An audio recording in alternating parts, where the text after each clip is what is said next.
Joy springs from a grateful heart. A little bit of mercy makes the world less cold and more just. Let us care for one another and let us be loving custodians of creation. We will never be disillusioned or lose our way if we are guided by God. You pray for the poor and then you feed them. That's how prayer works. Just as we need the courage to be happy, we also need the courage to live simply. In the face of unjust and painful situations, faith brings us the light which scatters the darkness. Holiness doesn't mean doing extraordinary things, but doing ordinary things with love and faith. Embrace with tender affection the whole of humanity, especially the poorest, the weakest, the least important. The measure of the greatness of a society is found in the way it treats those most in need, those who have nothing apart from their poverty.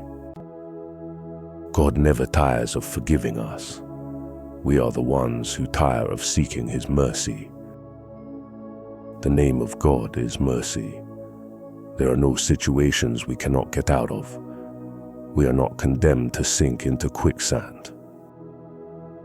Let us not allow ourselves to be robbed of hope. True faith is always linked to love.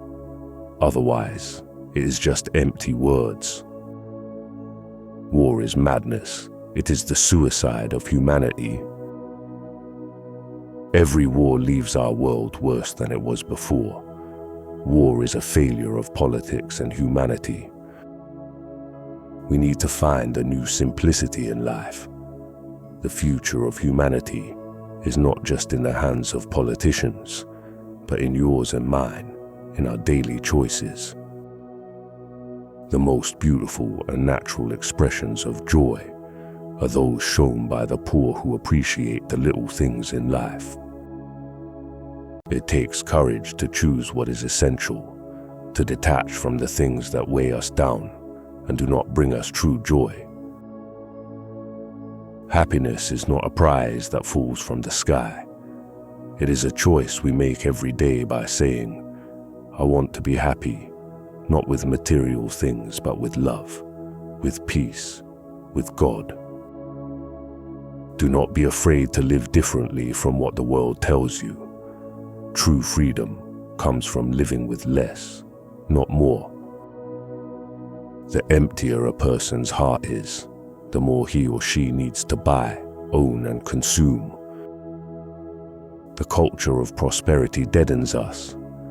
We are thrilled if the market offers us something new to purchase. In the meantime, all those lives stunted for lack of opportunity seem a mere spectacle. They fail to move us. How can it be that it is not a news item when an elderly homeless person dies of exposure, but it is news when the stock market loses 2 points?